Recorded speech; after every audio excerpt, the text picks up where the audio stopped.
बिस्मिल्लाहिर्रहमानिर्रहीम अस्सलाम वालेकुम व्यूअर्स की हाल चाल है थोड़ा। उम्मीद करती हूँ तुम बिल्कुल ठीक हो सो।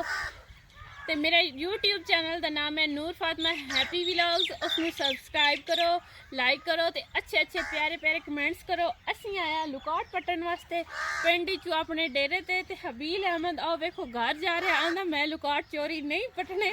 ते मैं जांदा पिया घर ते मैं एक मिनट ओनू फद के लै फिर आप चोरी लुकाट पटदे हां। ओए हटे वापस ए हुण मैं पकड़ के लैके आई हाँ बड़ी मुश्किल नाल। ए आंदा उदे जाना है उदे ते असी पटने चोरी लुकाट। चाचा साडा सुत्ता पे ये साडे चाचे दे लुकाट हैं। वैसे तो असी उहदे कोल पुछ के भी पट सकते हैं लेकिन चोरी चीज़ पट्टन ते खावन दा एक अपना ही मज़ा है। ते हबील नूं इत्थे असी चाह के ते फिर लैके जाना।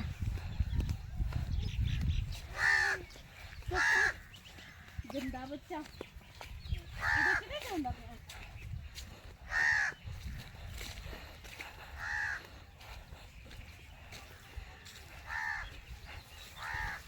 बाजी लुकाट है नहीं बहुत ऊंचे इथों आप पटने किवें। ये तो कोई चीज़ लेके आनी पड़नी है बड़े ऊंचे हैं। जे मैं उत्ते चढ़ी वो तो दरख्त ही टुट जाना है। चलो आ जाओ अगे आ जाओ।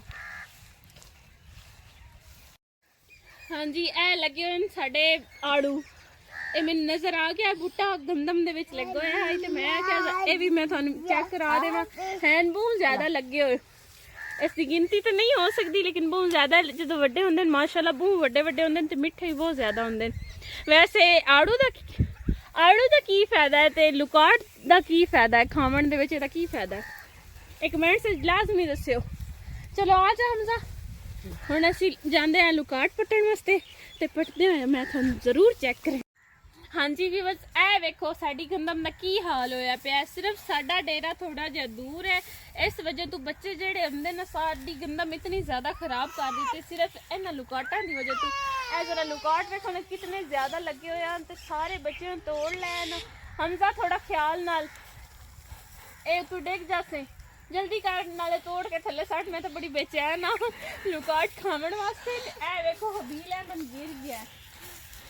चलो मेरा बेटा खड़े हो जाओ। ये आंदा मैं भी लुकाट दे ऊपर चढ़ा ओ कोई सट भी दे। असी ढेर सारे पट के लै जाए डेरे ते जाके धो के अच्छी तरह बह के खसा। वैसे अंबा का की फायदा है खावन दे विच ते लुकाटां दा की फायदा है ते आड़ूआं दा। लुकाट असा पट लैन बहुत ज़्यादा पट्टे ते हमजा लैके आ रहा है असी जा रहे हैं डेरे ते मैं एक सानू होर चीज़ भी खानी है जिसका नाम है अंब। ये फलों का सरदार है ते वैसे ये एक साइड ते बूर लगते ने इस अंब दे ते एक साइड ते नहीं लगते। इन्हू बचपन तो कोई मसला बन गया ये हुण भी नहीं ठीक होया। एक साइड ते छोटे छोटे लगे हुए हैं। वैसे इसका फायदा की है ते नुकसान की है खाने अंबां दा। ते हुण असीं जा रहे हैं डेरे ते दो के लुकाट खसाएं ते थानू भी शामिल विच जरूर करसां। वैसे हैं चोरी दे जे खाने कमेंट्स लाजमी दसना ते मैनू लाइक करो सब्सक्राइब करो ते अच्छे अच्छे प्यारे प्यारे कमेंट्स करो ते आओ असीं चलते हैं डेरे पे।